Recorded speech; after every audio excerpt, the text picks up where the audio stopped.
Chilli ಬೆಳೆಯಲ್ಲಿ ಎಲೆ ಮುಟ್ರು ವೈರಸ್ನ ಹೇಗೆ ಕಂಟ್ರೋಲ್ ಮಾಡೋದು? ಇದೇ ಸೇಮ್ ಕ್ವೆಶನ್ನ ತುಂಬಾ ಜನ ರೈತರು ಕೇಳಿದ್ದಾರೆ. ನಿಮ್ ಪ್ರಶ್ನೆಗೆ ನಮ್ಮ ಉತ್ತರ. ಹೊಸ ಸೀರೀಸ್ಗೆ ನಿಮ್ಗೆ ಸ್ವಾಗತ. ಕಮೆಂಟ್ ಅಲ್ಲಿ ನೀವು ಕೇಳೋ ಕ್ವೆಶನ್ಸ್ಗೆ ವಿಡಿಯೋ ಮೂಲಕ ನಾವು ಆನ್ಸರ್ ಮಾಡ್ತೀವಿ.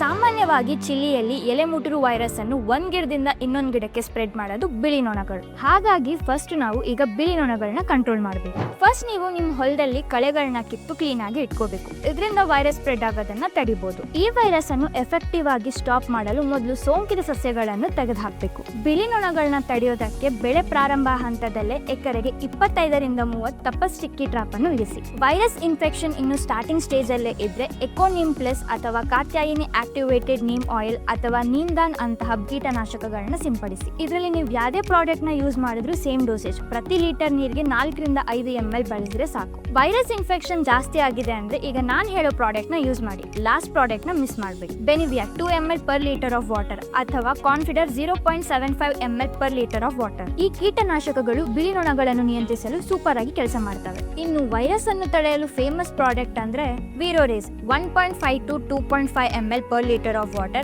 ಅಥವಾ no virus chilli special 3 to 5 ml per liter of water. ನೀವೇನಾದ್ರೂ ಆರ್ಡರ್ ಮಾಡಬೇಕು ಅಂದ್ರೆ ಎಲ್ಲಾ ಪ್ರಾಡಕ್ಟ್ ಲಿಂಕ್ ನ ಡಿಸ್ಕ್ರಿಪ್ಷನ್ ಅಲ್ಲಿ ಕೊಟ್ಟಿದ್ದೀವಿ, ಅಲ್ಲೇ ನೀವು ಆರ್ಡರ್ ನ ಪ್ಲೇಸ್ ಮಾಡಬಹುದು. ಹಾಗೂ ಈ ವಿಡಿಯೋನ ಶೇರ್ ಮಾಡೋದನ್ನ ಮರಿಬೇಡಿ. ನೆಕ್ಸ್ಟ್ ವಿಡಿಯೋದಲ್ಲಿ ಯಾವ ಟಾಪಿಕ್ ಬಗ್ಗೆ ಮಾತಾಡಬೇಕು ಅಂತ ಕಮೆಂಟ್ ಮಾಡಿ.